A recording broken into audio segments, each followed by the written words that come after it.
Ibra, katika duru la kwanza tulishuhudia namna ambavyo adhabu ile ya bodi ilikukumba, ulipata kufungiwa mechi 5 na kiasi cha pesa ambacho kilitolewa.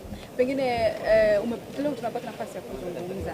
Hebu tuambie namna ambavyo kuna namna moja ama nyingine iliweza kukuathiri adhabu ile, ama ulipokea kwa namna gani? Nilipokea kwa sababu siku zote maamuzi ya TFF nadhani yanatakiwa kuheshimiwa, lakini sidhani kama kulikuwa na adhabu ya pesa. Nadhani ilikuwa ni mechi tu zile tu kwa upande wangu. Kwa hiyo ni vitu vya kawaida, nadhani ni mkakati ambao wamekuja nao TFF, lakini waangalie kwa mujibu wa wawe na usawa. Nadhani kitu kikubwa kwa na usawa kwa yale ambao wanatoa. Nadhani sio kitu cha ajabu katika mpira. Kwani hakuna usawa? Sijasema hakuna usawa. Waendelee tu kuwa na ile, manake semeje, kuendeleza usawa, yani kuendeleza haki vile. Hapana, wao ndio wanaojua kama huyu anastahili 5, huyu 2, 3 ni wao. Kwa hiyo siwezi kuingilia katika upande wao. Nadhani ni vitu vya kawaida katika football.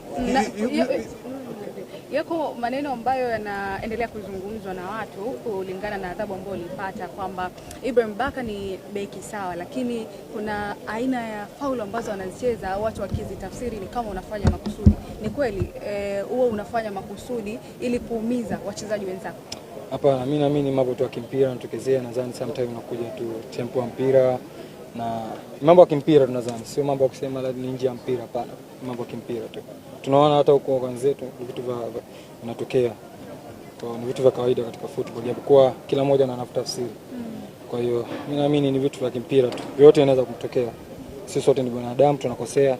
Kikubwa ni kuona matatizo na kuachana na vitu ambavyo nahisi sio sahihi katika maisha.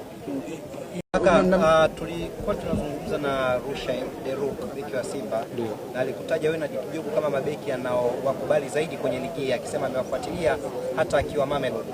Kwako wewe, ujio wa beki kama yule na uzoefu wake, unahisi kuna kitu unaongeza kwenye ligi na kuna kitu ambacho mabeki wa Tanzania wanacho kujifunza kutoka kwake? Mimi kwa upande wangu naamini yeye kaja kuongeza chachu nadhani ya ushindani, lakini kaja kuongeza ufanisi katika ligi yetu. Nadhani wengi tungekuwa mashuhuda, tunamwona ni beki ambaye ana deserve kwa Simba na ana deserve kwa katika ubora ule ambao yuko nao. Kwa hiyo naamini ni beki ambaye anastahili sifa ambazo anazipata kwa upande wangu. Baka sio rahisi.